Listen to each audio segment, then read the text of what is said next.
एक ओर जहाँ देवर्षि नारद ने तारकासुर को माता के जन्म लेने की सूचना देकर उसे पूर्ण रूप से विचलित कर दिया था, वहीं दूसरी ओर समस्त देवगण भी अधीरता से अब माता आदि शक्ति के आविर्भाव की प्रतीक्षा में थे। सभी देवियाँ माता मैना का ध्यान रखने के लिए उत्सुक और तत्पर थीं।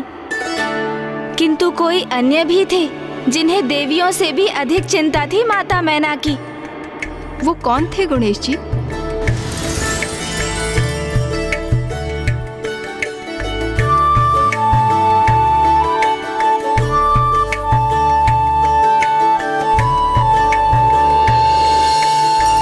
अरे संभल के, ध्यान से देवी मैना, ये आप क्या कर रही हैं?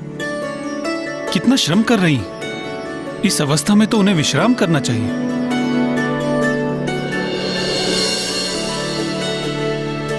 मुझे ज्ञात है, आप उचित कह रहे हैं स्वामी। देवी मैना की कोख से आपकी बहन आदि शक्ति का जन्म होने वाला है। यदि आप मुझे अनुमति दें तो मैं स्वयं जाकर उनका ध्यान रखती हूँ। आपने तो मेरे मन की बात कह दी। अब आपको शीघ्रता कर देवी मैना के पास जाना चाहिए। और हाँ, यदि वहां आपको किसी भी प्रकार की सहायता की आवश्यकता हो तो मेरा स्मरण कीजिएगा, मैं उसी क्षण प्रस्तुत हो जाऊंगा।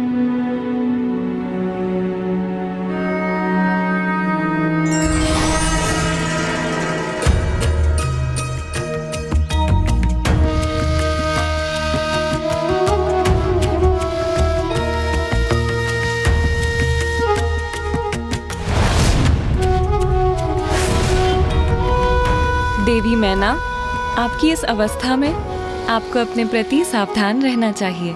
आप कौन हैं देवी? मेरा नाम पद्मिनी है। मैं आपके मायके से आई हूँ। मेरे मायके से? तो क्या मेरे मायके वालों ने आपको यहाँ भेजा है? उचित कहा आपने। आपके परिवार वालों ने आपकी इस अवस्था में मुझे पूर्ण रूप से आपका ध्यान रखने के लिए भेजा है।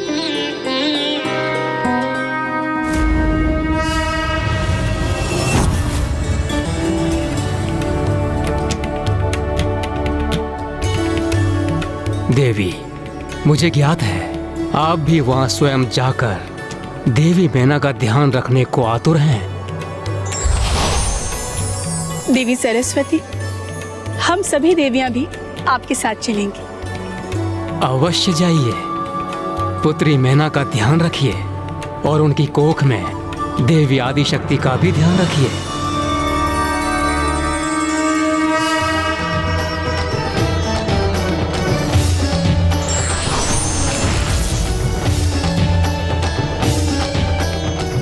एक और जहाँ सभी देवगण माता आदि शक्ति के जन्म के लिए देवी मैना की सहायता के लिए प्रयत्नशील थे, वहीं दुष्ट तारकासुर इस जुगत में था कि वो किस प्रकार इसमें कोई बाधा अथवा विघ्न उत्पन्न कर सके।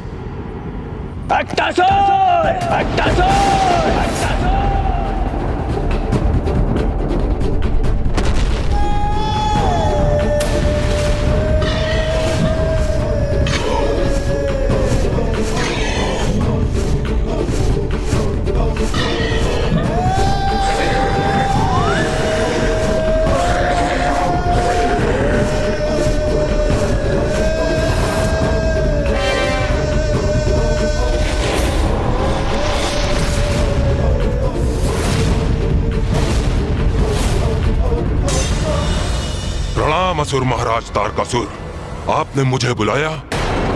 ये तारकासुर?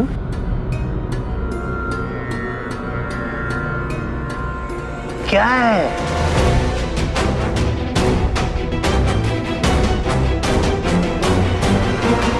ये तो अति सामान्य असुर है। महाराज हिमावन के राजभवन में क्या क्रियाकलाप है, इसे कैसे ज्ञात होगा? सर्वप्रथम अपना शीश खुजलाना बंद कीजिए देवर्षि नारद।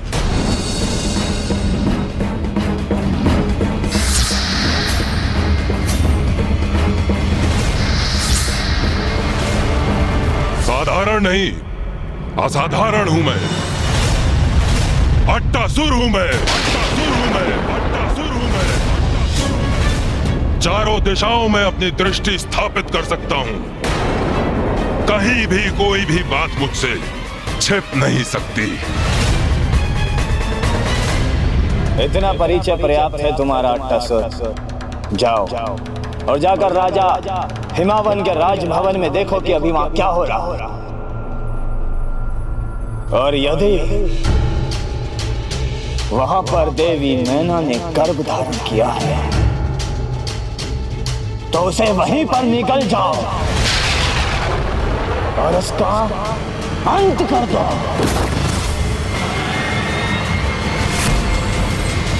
देवी सरस्वती, देवी लक्ष्मी, हमें माता आदि शक्ति के जन्म की तैयारियां आरंभ कर देनी चाहिए और उसके लिए सर्वप्रथम हमें उनका पालना तैयार करना होगा। शिशु रूप में माता आदि शक्ति का पालना तो बहुत ही विशेष होना चाहिए। मैं विश्वकर्मा जी से कहकर स्वर्ण पालने का निर्माण करवाऊंगी। विश्वकर्मा जी,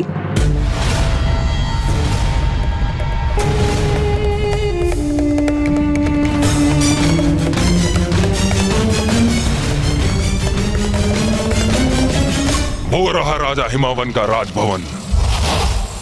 वहां क्या घटित हो रहा है, इसकी सूचना प्राप्त करने के लिए हमें अपनी दृष्टि गड़ाए रखनी पड़ेगी।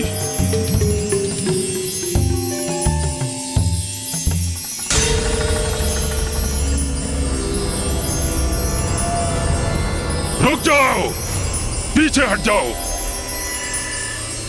सर्वप्रथम मैं देखूंगा।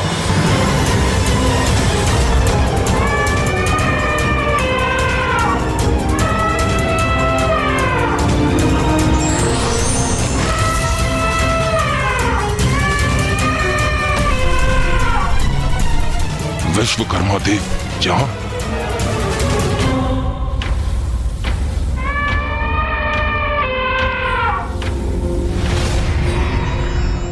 कुछ तो अवश्य हो रहा है। वहां जो असामान्य है वो रेशम के वस्त्र के नीचे विश्वकर्मा जी ने क्या छिपा रखा है।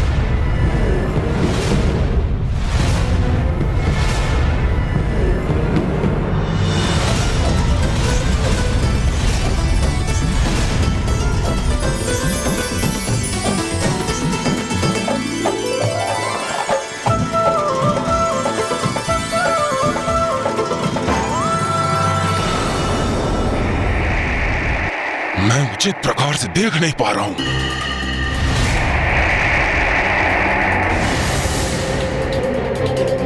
देवियों ने मेरी दृष्टि को बाधित किया हुआ है। क्या है जो विश्वकर्मा जी इतने गर्व से सबको दिखा रहे हैं? देव शिल्पी विश्वकर्मा द्वारा पालना दिए जाने के पश्चात अब सभी देवियां भी उसे सज्जित करने और शिशु रूप में आने वाली माता का ध्यान रखने, उन्हें सुख व आराम देने के कार्य में व्यस्त हो गयी।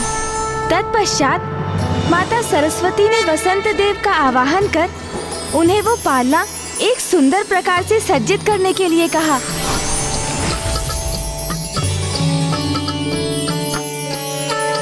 प्रणाम माता। फिर वायु देव ने वायु के झोंकों से माता का पालना हिलाया।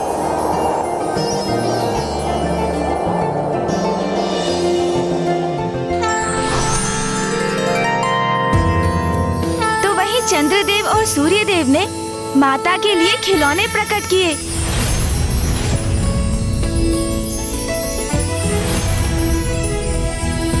माता आदि शक्ति जिन्होंने संपूर्ण संसार को जन्म दिया है और अब शिशु रूप में वो संपूर्ण सृष्टि को देखकर उसकी अद्भुत सुंदरता से अपना मनोरंजन करेंगी।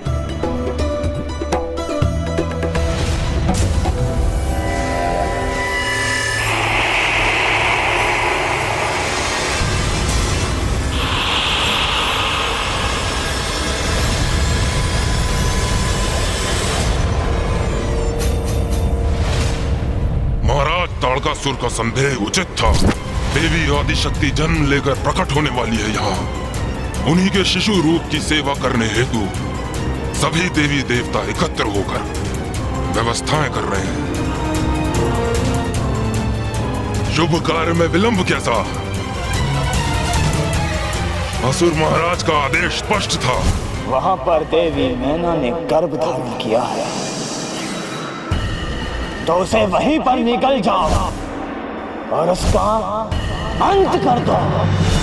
ना रहेगी देवी मैना और ना उनकी कोख में पुत्री।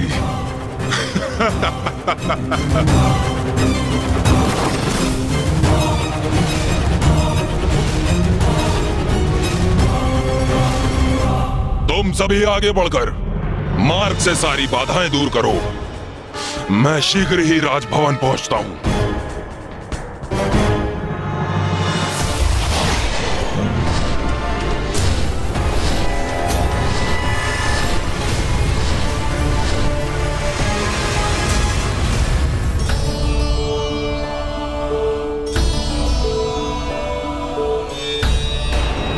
ये कैसा आभास हुआ मुझे?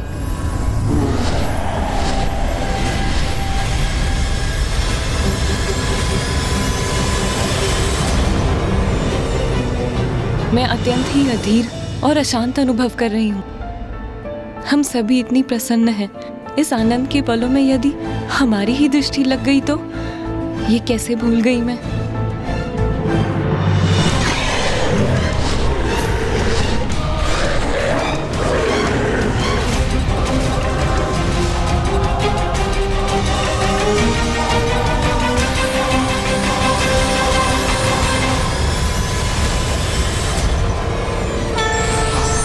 नारायण ने हमें इस राजभवन को अपने मंत्रोच्चारण से सुरक्षित कर इसके चारों ओर एक सुरक्षा कवच निर्माण करने का आदेश दिया है।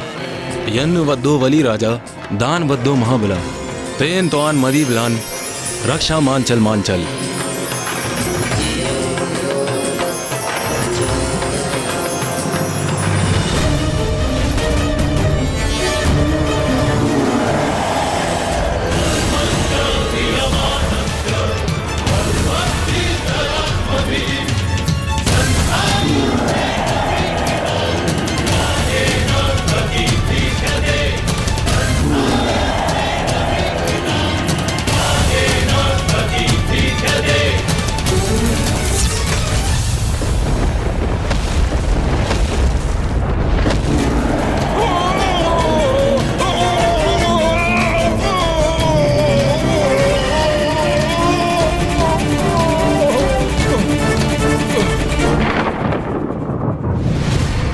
तारकासुर का ये विश्वास कि वो माता आदिशक्ति को हानि पहुंचा सकता है, कितना मूर्खतापूर्ण था। और अंततः वो शुभ घड़ी आ ही गई जिसकी प्रतीक्षा सभी को थी।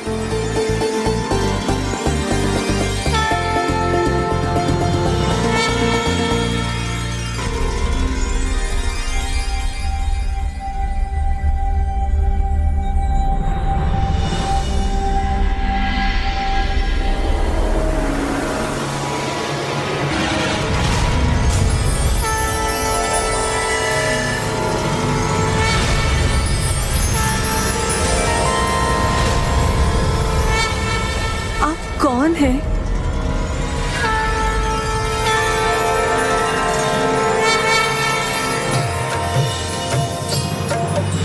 या देवी सर्वभूतेषु शक्तिरूपेण संस्थिता नमस्तस्यै नमस्तस्यै नमस्तस्यै नमो नमः।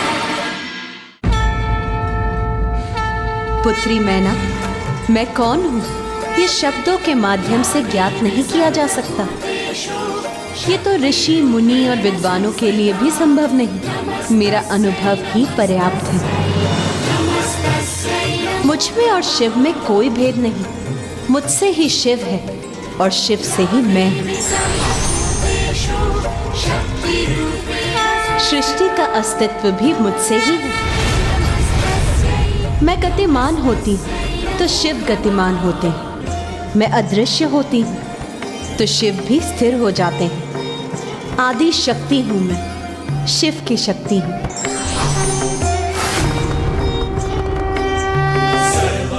जब कुछ भी नहीं था उसके भी पूर्व से मैं हूँ।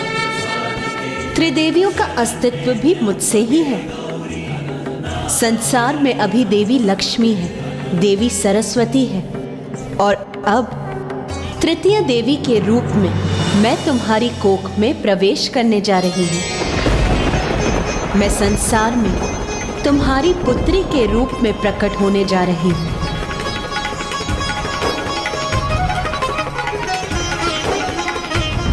माँ, ये तो आपकी कृपा है मुझ पर। ये मेरा परम सौभाग्य है। मैं धन्य हुई माँ।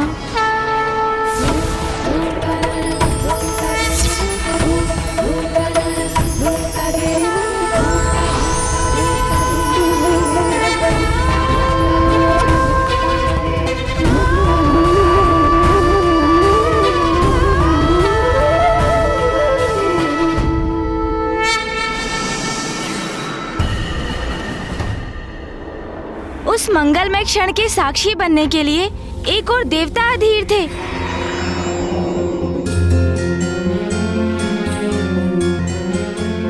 तो वहीं दूसरी ओर हिमावन और माताएं आकुल और व्याकुल हुए जा रहे थे।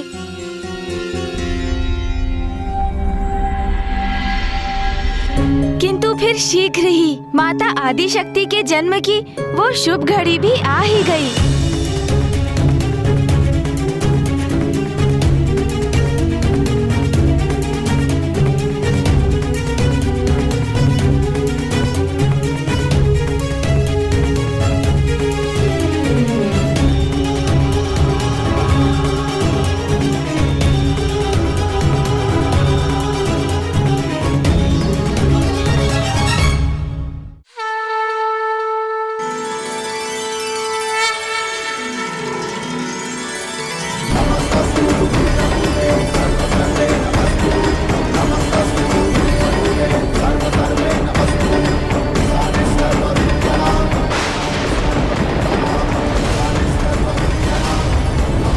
माता के जन्म लेते ही सृष्टि में चारों ओर शुभ मंगल संकेत प्रसारित हो उठे।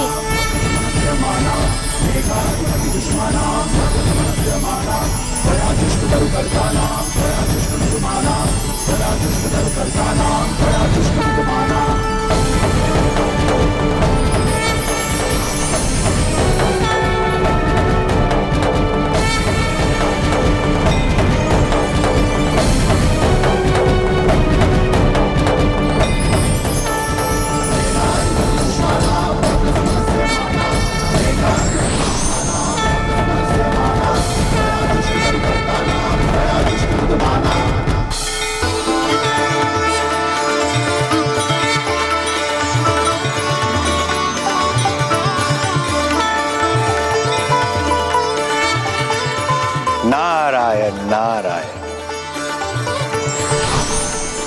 नारायण नारायण।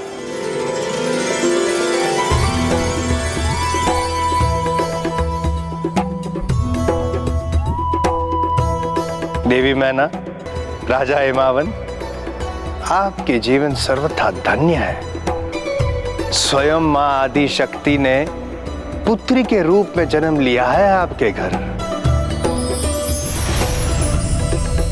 और पुत्री के रूप में श्याम वर्ण धारण करेंगी, इसीलिए काली के नाम से प्रख्यात होगी।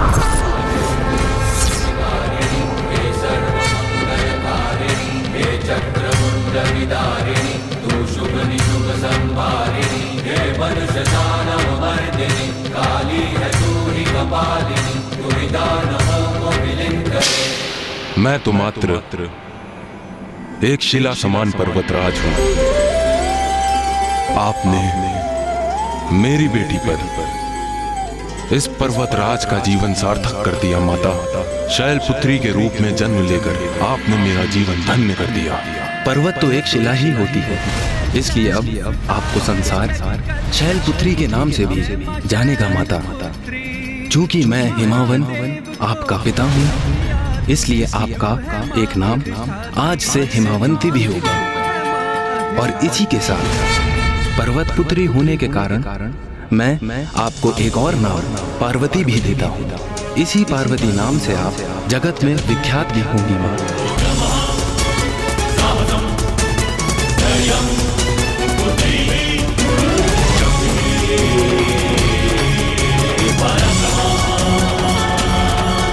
पर्वत पुत्री होने के कारण मैं आपको एक और नाम पार्वती भी देता हूँ। इसी पार्वती नाम से आप जगत में विख्यात भी होंगी।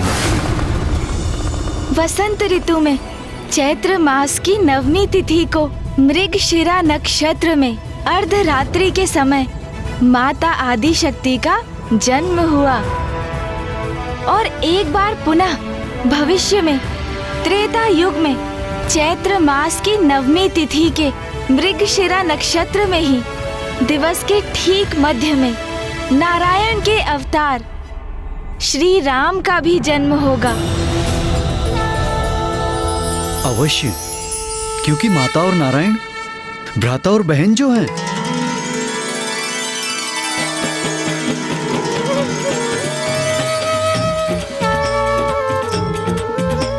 शैल सुता है जगत कल्याणी, जय मां शैल पुत्री। कठिन तप किया मात पिता ने तो जन्मी बन के पुत्री। मात पिता का उद्धार हुआ जब जन्मी बन के पुत्री। तू है मां अधिष्ठात्री, है मां तू है मां अधिष्ठात्री। वसंत ऋतु में चैत्र मास की 9वीं तिथि को मृगशिरा नक्षत्र में अर्धरात्रि के समय माता आदि शक्ति का जन्म हुआ।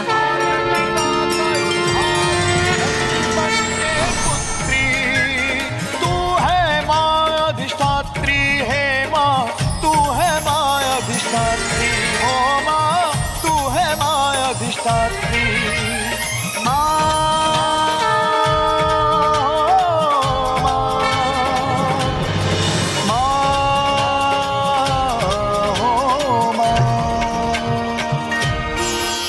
माता शैलपुत्री के जन्म की दिव्य कथा का श्रवण कर हम कृतार्थ हो गए गणेश जी। अनंत है माता शैलपुत्री और उनकी महिमा। माता के 9 रूपों की उपासना करने पर जीवन के सभी मिथ्या भाव मिट जाते हैं। साधक मोह माया से मुक्त होकर संसार का परित्याग कर परमात्मा में समाहित होने के लिए तत्पर हो जाता है। माता शैलपुत्री को प्रसन्न करने के लिए साधक को किस प्रकार साधना करनी चाहिए? नवरात्रि के प्रथम दिवस पर साधक अपनी रीढ़ के मूल पर स्थित मूलाधार चक्र पर अपना ध्यान केंद्रित कर माता की उपासना आरंभ करते हैं। मूलाधार चक्र के अधिपति प्रथम पूज्य गणेश जी और माता शैलपुत्री की पूजा से ही हम इस चक्र को जागृत कर सकते हैं। और इस प्रकार नवरात्रि के प्रथम दिवस से ही साधक की योग साधना भी आरंभ होती है। महाराज, माता सरला, अब आप भी अपने नेत्रों को बंद कर अपने मूलाधार चक्र पर अपना ध्यान केंद्रित कर माता के मंत्र का जाप कीजिए। ओम शैलपुत्री नमः, शैलपुत्री नमः, शैलपुत्री नमः, अधिष्ठात्री।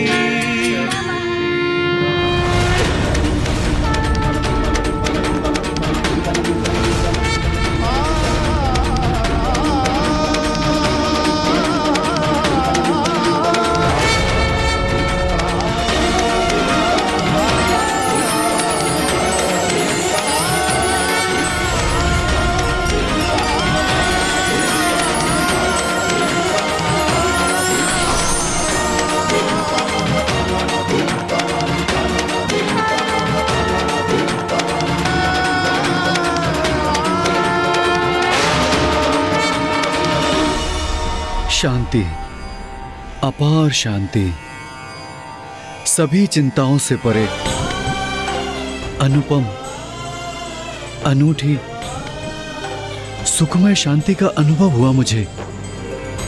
नवरात्रि के प्रथम दिवस पर माता शैलपुत्री की कृपा से आप दोनों के साथ हम सभी की भक्ति और योग की यात्रा आरंभ हो गई।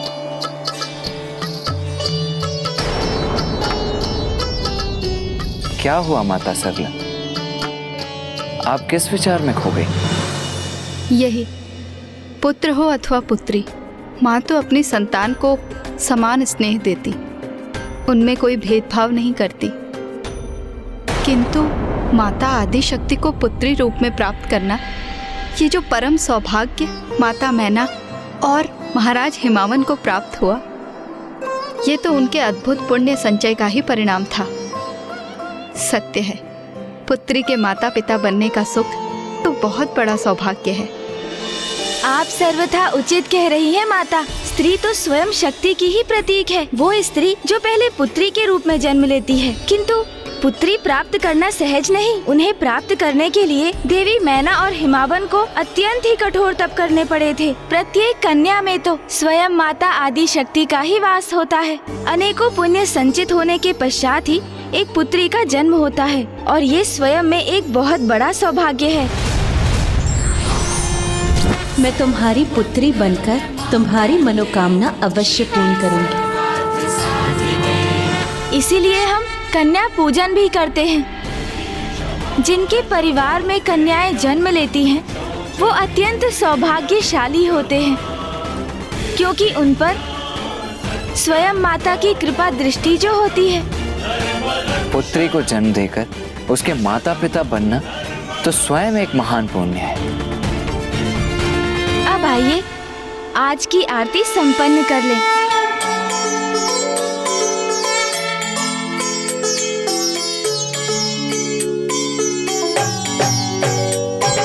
जग जननी जय जय, माँ जग जननी जय जय। भयहारिणी भवतारिणी, भयहारिणी भवतारिणी, भवभामिनी जय जय। माँ जग जननी जय जय।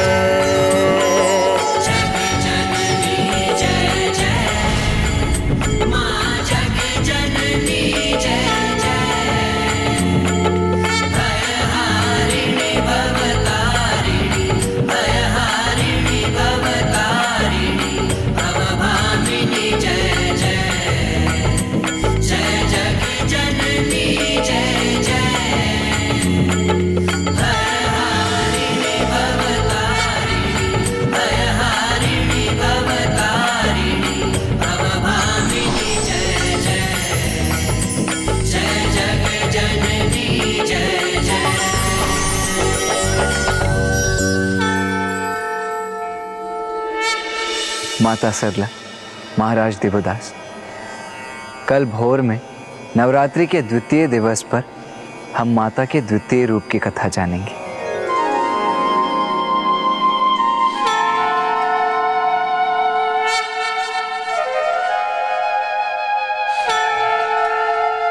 माँ वहाँ अकेली है, उनकी पीड़ा विचलित कर रही है मुझे।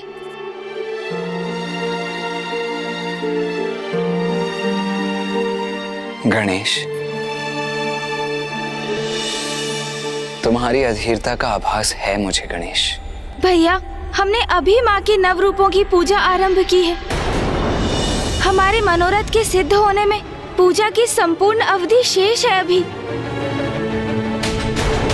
भैया, क्योंकि वहाँ माँ सर्वथा अकेली है, पिताश्री की प्रतीक्षा कर रही है, और वही माँ के मंदिर के बाहर ऋषि जैगेश्वर ने पिताश्री के दर्शन की अभिलाषा में स्वयं को अन्न जल से वंचित रखा है। माता की कथा के संपन्न होने तक ऋषिवर का कुछ अहित हुआ तो अनर्थ हो जाएगा भैया। और उधर ज्ञात नहीं दुर्गमासुर वेद माता को कहाँ स्थित कर उनके साथ कैसा दुर्व्यवहार कर रहा होगा। इतना ही नहीं, पिताश्री मंदार पर्वत पर ही स्थित है। अपने उस वचन के कारण काशी लौटने में असमर्थ है जो उन्होंने राजा देवोदास को दिया था। महादेव, काशी में मात्र एक ही राजा रह सकता है। फिर वो काशी राजा आप हैं अथवा मैं। और यदि राजा बनने का कर्तव्य मुझे पालन करना है तो आपको काशी छोड़कर जाना होगा महादेव, तो आपको काशी छोड़कर जाना होगा महादेव। तो आप ही बताइए भैया, ऐसी स्थिति में मैं अशांत और अधीर कैसे ना हो। तुम सर्वथा उचित कह रहे हो गणेश। समय के साथ स्पर्धा है हमारी, जिसमें अब एक एक पल असहनीय हो रहा है।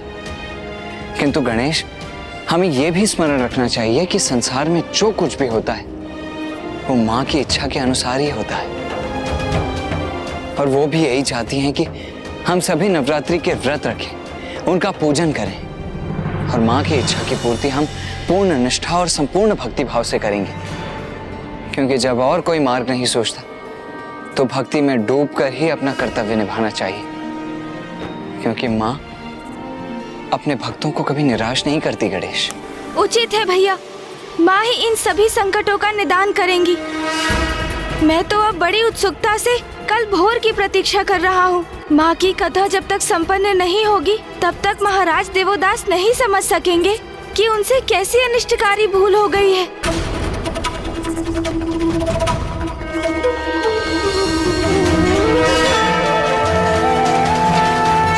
माँ, कल रात्रि में मैं बहुत व्याकुल और अधीर था, किंतु आज भोर में आपके दर्शन पाकर एक नवीन ऊर्जा प्राप्त हुई है।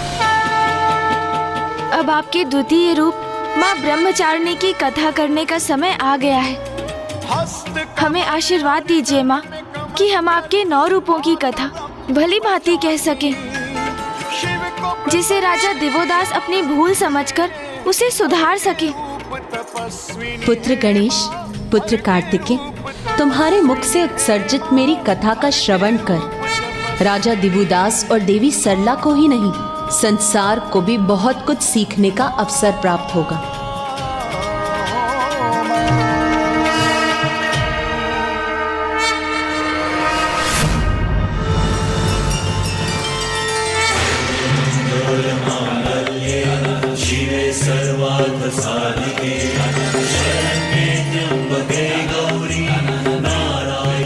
गणेश जी, कृतेश जी, नवरात्रि के द्वितीय दिवस का कन्या पूजन पूर्ण विधि विधान से संपन्न हो गया। अब हम माता के 9 स्वरूपों के अगले रूप में जाने की यात्रा का वर्णन सुनने के लिए अति उत्सुक हैं। माता सरला, आपने सर्वथा उचित शब्दों का प्रयोग किया। माता की यात्रा। किंतु माता, आपके मन में कुछ विचार है, वो कहिए ना। मैं माता की लीला का रहस्य समझने में कहाँ समर्थ हूँ, किंतु कल रात्रि में मैं माता शैलपुत्री स्वरूप की कथा का विचार कर रही थी तो मुझे प्रतीत हुआ कि माता की यात्रा तो किसी भी स्त्री की ही यात्रा के समान है। आपने तो पुनः उचित कहा माता। माता की कथा सुनकर तो प्रत्येक स्त्री को उनकी यात्रा में अपनी ही यात्रा दिखाई देती है। ये भी माता की ही लीला है। उनकी यात्रा का प्रथम पड़ाव उनका जन्म था, जब उनके पिता के नाम पर उनका नाम निर्धारित हुआ। अब हम उनकी यात्रा के द्वितीय पड़ाव की कथा ज्ञात करेंगे। नवरात्रि के द्वितीय दिवस पर हम माता के ब्रह्मचारिणी रूप की पूजा करते हैं।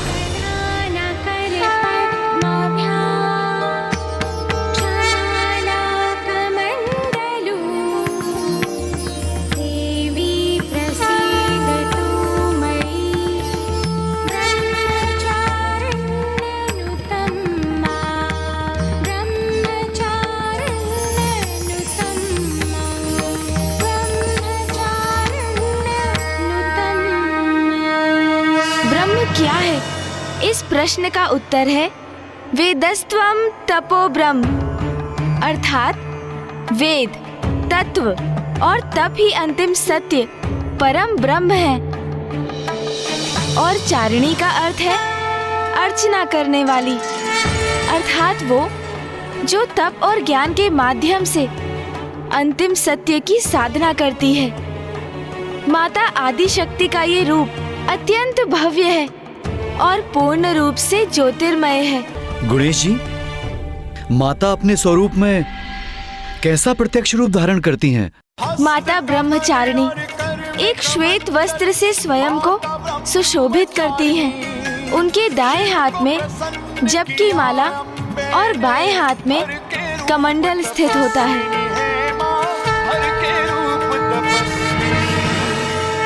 अब मैं आपको माता ब्रह्मचारिणी की कथा सुनाता हूँ।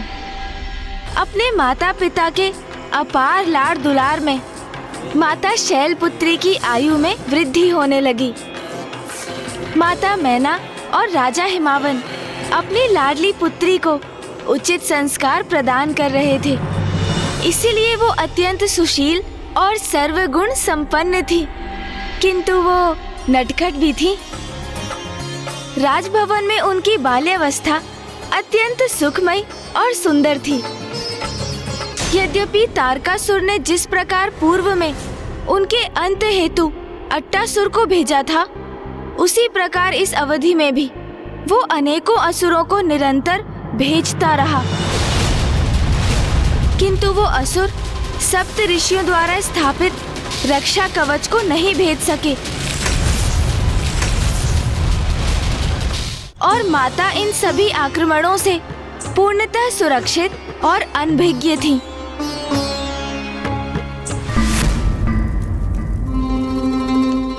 लौटा क्यों नहीं अट्टासुर अभी तक?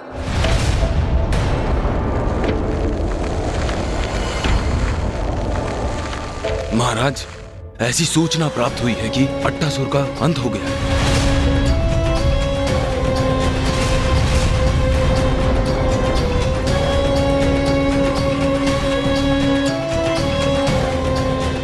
अंत हो गया अट्टासुर का? तो फिर प्रतीक्षा क्यों कर रहे हैं हम? अन्य असुरों को भेजो अभी। जाओ, अंत कर दो शक्ति का, जिसने उस राजभवन को अपना निवास बनाया है। जाओ।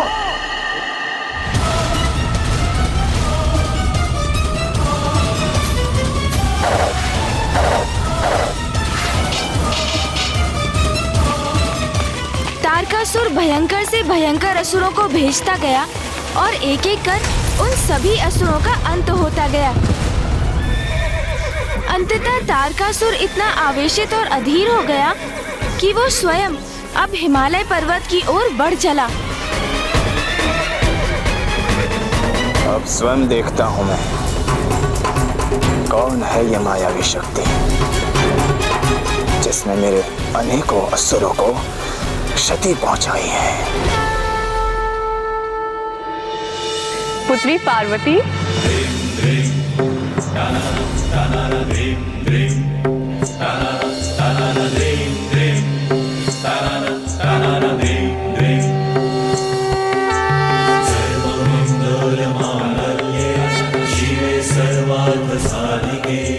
लो, पकड़ो इस कंदूक को।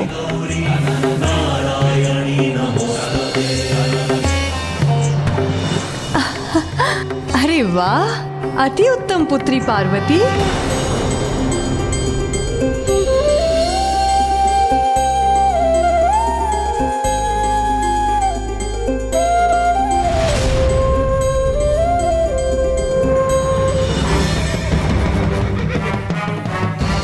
अंत होगा आज उस शक्ति का जो मेरे काल को जन्म देने हेतु जन्मी है। अभी मिटा दूंगा मैं उसे, बढ़ने नहीं दूंगा ये संकट।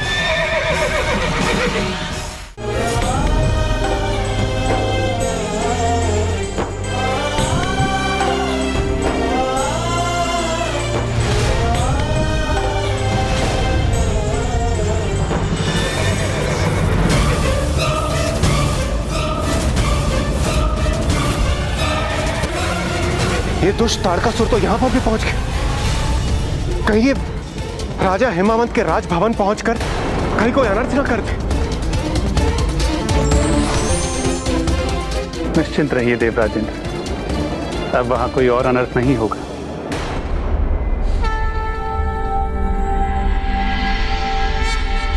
नारायणं गदाध्यक्षं गोविंदं कीर्तिभाजनं गोवर्धनोद्धरं देवं भूधरं भुवनेश्वरम्।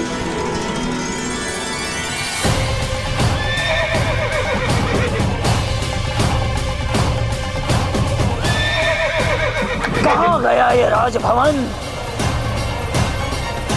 मुझे दिखाई क्यों नहीं दे रहा?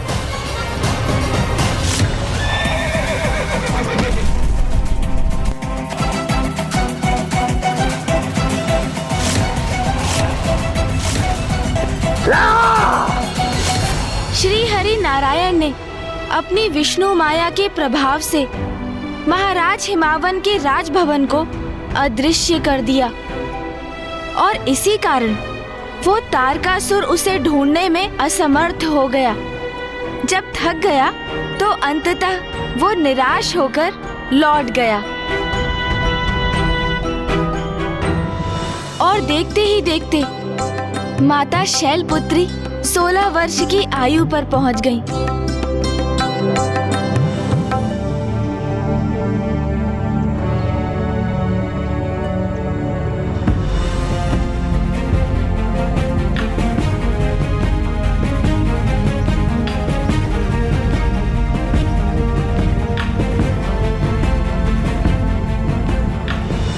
अब आएगा क्रीड़ा का आनंद मुझे। पार्वती को मैं हिम कंदुक से सताऊंगी, देखना।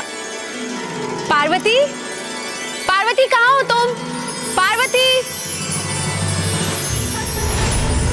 पार्वती, पार्वती कहाँ हो? सखी जया और विजया कितने भी प्रयास कर लो, इस क्रीड़ा में मुझे नहीं परास्त कर सकोगी। पार्वती कहाँ हो तुम? पार्वती,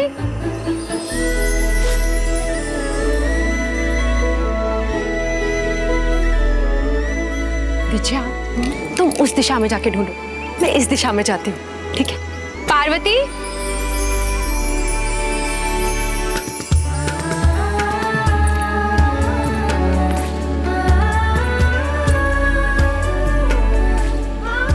पार्वती कहाँ हो तुम? पार्वती, पार्वती, पार्वती, पार्वती,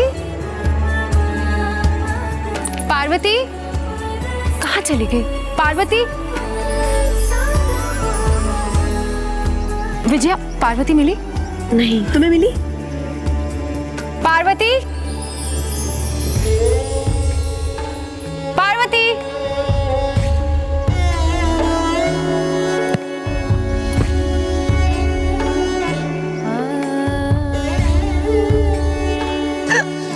तुम दोनों तो मुझे सताने चली थी ना, फिर क्या हुआ?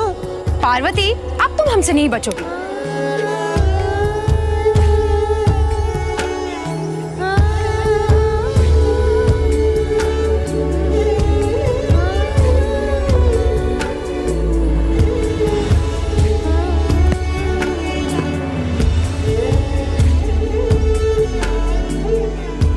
पार्वती कहाँ है? पार्वती, पार्वती, पार्वती, पार्वती,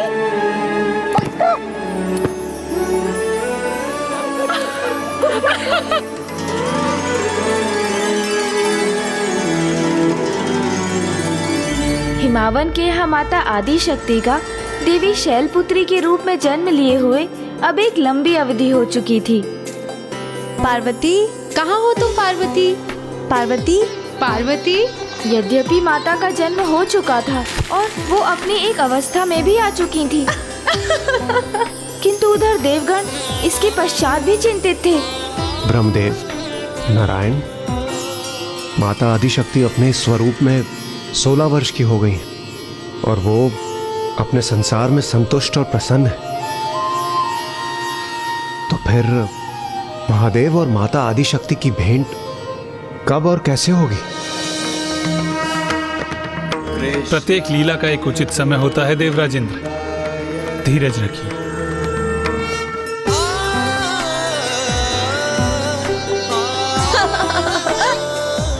सखी विजया, तुम्हारी चाल तो विफल कर दी मैंने। क्षमा करना सखी, मैं स्वयं को रोक ही नहीं पाई। जाओ, मैं तुम्हारे साथ क्रीड़ा नहीं करती। सखी विजया, विजया रुको तो, सुनो सखी।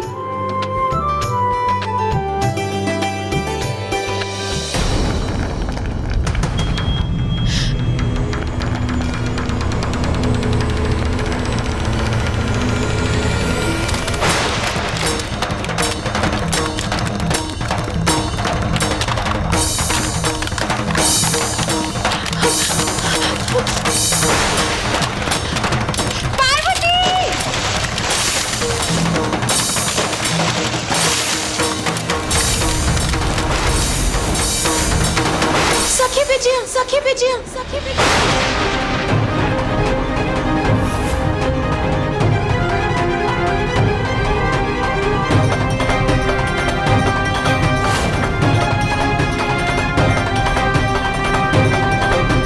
पार्वती रुको, रुक जाओ, सतह हिम्मत चटक जाएगी। जय, सखी विजया, तुम चिंता मत करो, कुछ नहीं होगा तुम्हें। मैं आ रही हूँ विजया। पार्वती, जय रुको। पार्वती, आ!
मुझे थामे रखना विजया।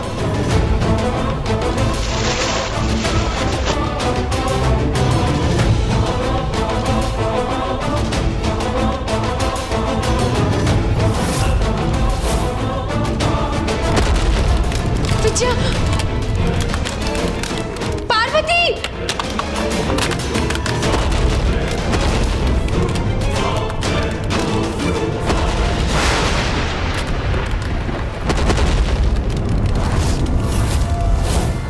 पार्वती संभल कर, तुम सतह हिम पर स्थित हो, हटो वहां से।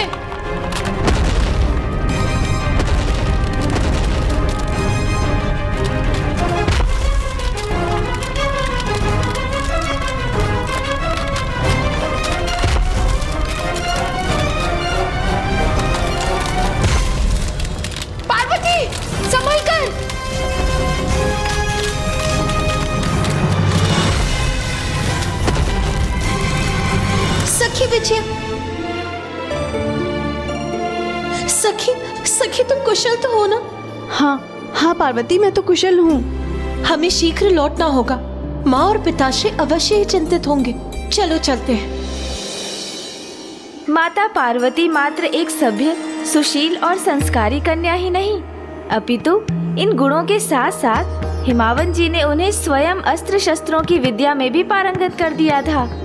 माता मैना माता शैलपुत्री को व्रत आदि के लिए प्रेरित करती थी, जिससे उनकी पुत्री को श्रेष्ठतम वर प्राप्त हो।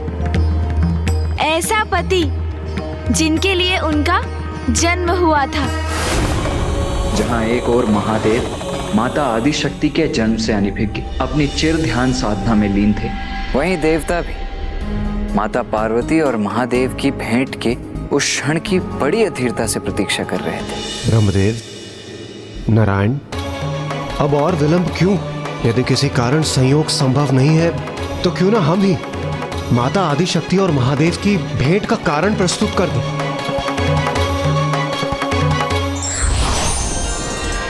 नारायण नारायण।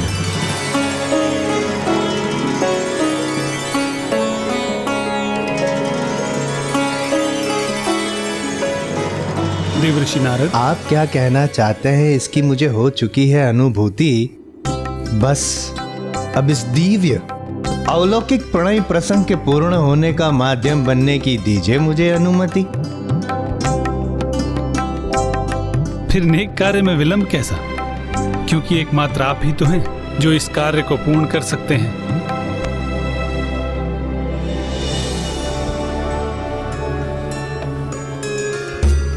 स्वामी, मुझे पुत्री पार्वती की बड़ी चिंता होती है। यूं तो वे आज्ञाकारी हैं, सुसंस्कारी हैं, किंतु समय समय पर अपने स्वतंत्र स्वभाव का भी परिचय देती हैं। अब जैसे कि कल ही जया और विजया के साथ एक विकट संकट की स्थिति में थी महाराज।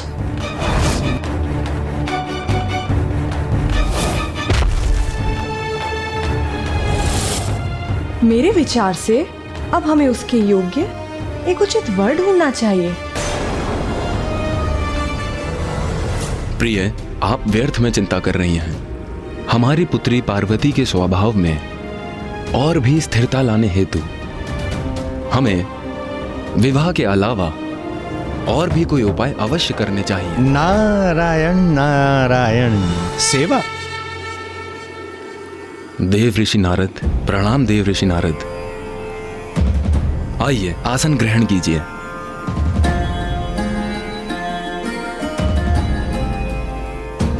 आपकी चिंता दूर करने का मात्र एक ही उपाय है, सेवा। क्षमा कीजिएगा देव ऋषि नारद, मैं कुछ समझी नहीं। देवी मैना, आपने अपनी पुत्री को सभी संस्कार प्रदान किए हैं। देवी पार्वती सर्वगुण संपन्न है, तो अभी उनके संस्कारों को सेवा भाव प्रदान कर कर और महान बनाने का समय आ गया है।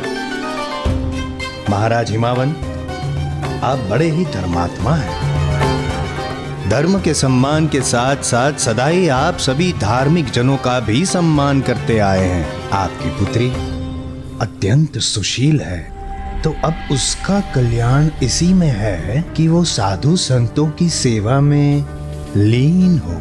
अब यहाँ देवी पार्वती के लिए सेवा प्राप्त करने का नहीं, अपितु अन्यत्र कहीं उनके द्वारा सेवा प्रदान किए जाने का समय आ गया है। ये आप क्या कह रहे हैं? साधु संतों की सेवा करने के लिए मेरी पुत्री पार्वती को किसी महान ऋषि के आश्रम में जाना होगा?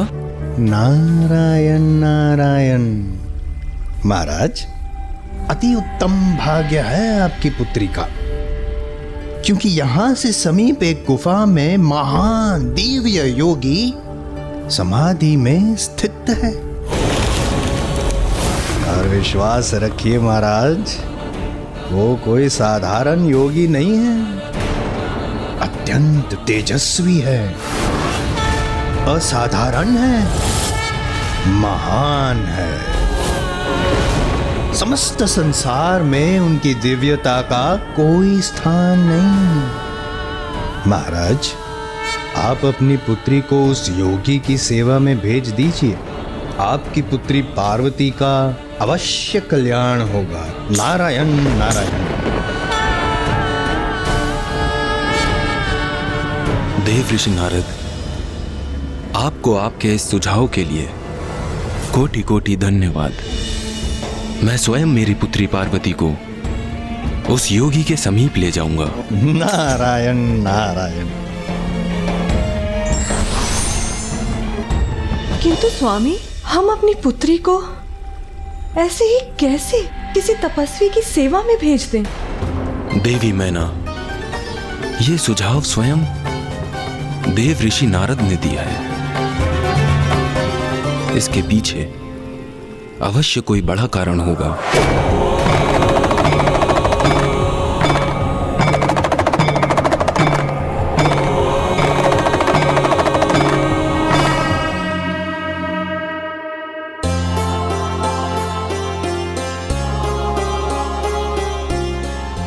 जाओ पुत्री, जाओ, जाकर उन महान योगी की सेवा करो, जिससे वो तुम पर प्रसन्न हो, तुम्हारी समस्त मनोकामनाओं की पूर्ति का वरदान दे। माँ, सेवा तो तभी तक सेवा रहती है जब वो बिना किसी अपेक्षा की जाए। मैं भी संपूर्ण समर्पण से उनकी सेवा करूंगी, इसी भाव से कि उनके आशीर्वाद के सिवाय मुझे उनसे और कुछ भी नहीं चाहिए।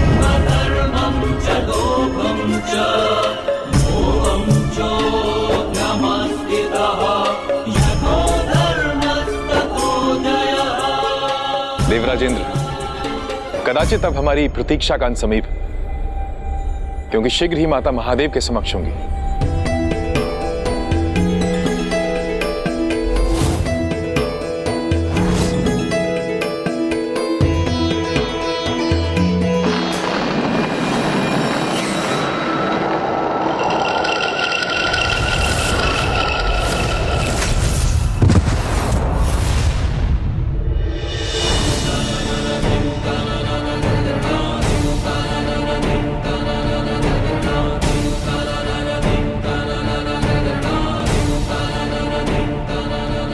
वो देखो पुत्री, वहां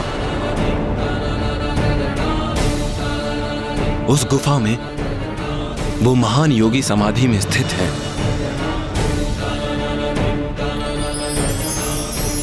ये कैसा दिव्य और अद्भुत आकर्षण है जो मुझे उस गुफा की ओर खींचे जा रहा है।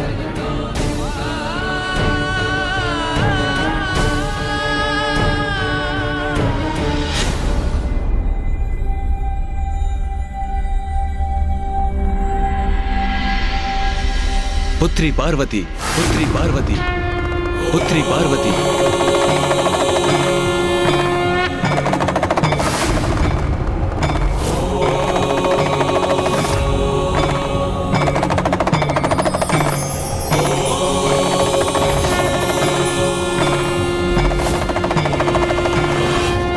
इतने समय से हमें जिस क्षण की प्रतीक्षा थी, अंततः वो क्षण निकट है। और प्रतीत होता है माता आदिशक्ति को भी कोई आभास हो रहा है।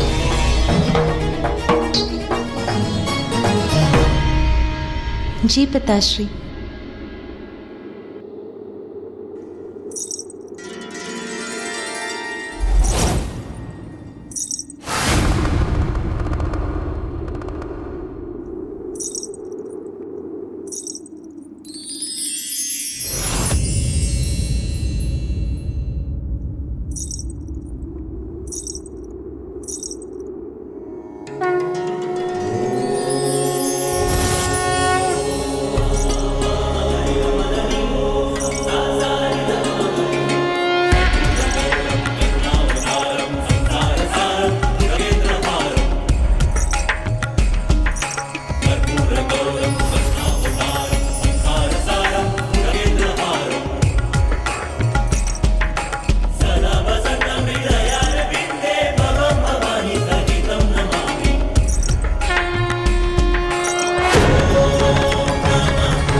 रक्ताम्बुजवासिनी विलसिनी छन्दांशु तेजस्विनी या रक्तारुधिराम्बरा या रत्नाकरमन्थना प्रकटिता विष्णो स्वया गेहिनी सा मां पातु मनोरमा भगवती लक्ष्मी च पद्मावती।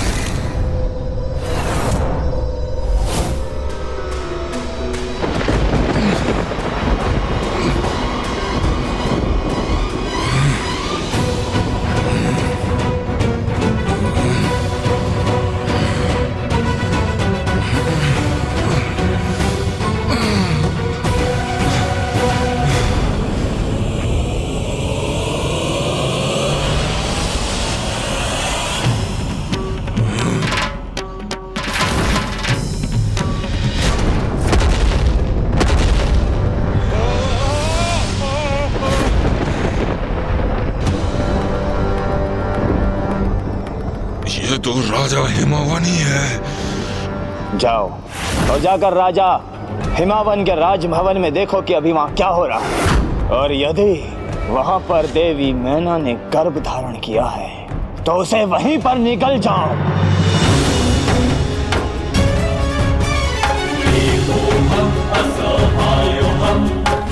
मेरी प्रिय पुत्री, मैंने तुम्हारी माँ को तो समझा दिया था, किंतु तुमसे तुम्हारी इच्छा नहीं पूछी। तुम यहाँ कुशलता से रहोगी? इतना महान दायित्व संभाल पाओगी ना तुम? पिताश्री, आप व्यर्थ ही चिंता कर रहे हैं। अब मैं बड़ी हो गई हूँ, 16 वर्ष की आयु हो गई है मेरी। मैं ये दायित्व अवश्य निभा लूंगी। 16 वर्ष? अर्थात मैं 16 वर्षों से यहाँ मृत अवस्था में पड़ा रहा, और अब देवी आदि शक्ति राजा हिमावन की पुत्री के स्वरूप में एक युवती बन चुकी है। मुझे महाराज तारकासुर द्वारा दिया गया कार्य शीघ्र संपन्न करना चाहिए। अति शीघ्र उनके निकट पहुंचकर उन्हें ये सूचना देनी चाहिए। अट्टासुर, वो दुष्ट असुर पुनः जीवित हो गया। अट्टासुर की मृत्यु हो चुकी थी, किंतु उसे पुनर्जीवन भी प्राप्त हुआ, क्योंकि माता पार्वती का आंचल उसके ऊपर से चला गया और उसने माता को देखकर उन्हें पहचान लिया, क्योंकि ये उसे भी ज्ञात था कि एकमात्र माता आदि शक्ति ही उसके मृत शरीर को जीवन प्रदान कर सकती थी। गणेश जी, फिर क्या हुआ? एक और अट्टासुर तारकासुर को माता के जन्म की सूचना देने जा रहा था, तो दूसरी ओर समस्त देवता बड़ी व्यग्रता से उस क्षण की प्रतीक्षा कर रहे थे जब महादेव और माता पार्वती एक दूसरे के समक्ष आने वाले थे।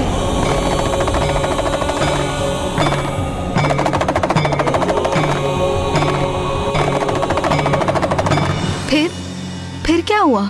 16 वर्षों की दीर्घ अवधि के लिए मृत अवस्था में था वो दुष्ट।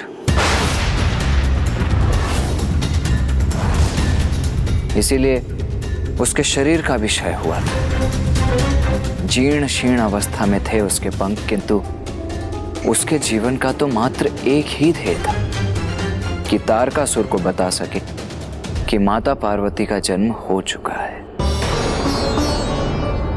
और अब तो वो एक युवती में भी परिवर्तित हो चुकी है। और जैसे ही महाराज हिमावन और माता पार्वती आगे बढ़े, उस दुष्ट अट्टासुर ने उनकी दृष्टि से छिपकर उड़ान भरने की तैयारी कर ली। किंतु देवता वो भी उसे नहीं देख सके। सभी देवता, यहाँ तक कि नारायण और ब्रह्मदेव भी अपनी श्वास रोके महादेव और माता पार्वती की भेंट के इस दिव्य और अलौकिक घटना के प्रत्यक्षदर्शी बनने के लिए आतुर थे। इसलिए उनका ध्यान भी अट्टासुर पर नहीं गया और उस दुष्ट ने उसके दुर्बल पड़े शरीर में जितनी भी शक्तियां शेष थीं, उन्हें एकत्रित कर अपनी उड़ान में झोंक दिया।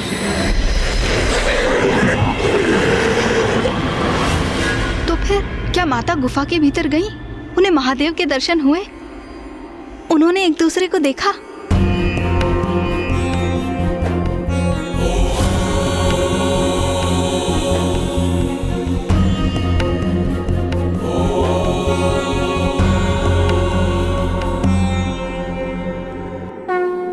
माता पार्वती महादेव के बहुत निकट थीं और महादेव को भी कुछ आभास होने लगा था, क्योंकि ध्यानस्थ होने पर भी माता सती की स्मृतियों के दृश्य उनके समक्ष प्रकट होने लगे।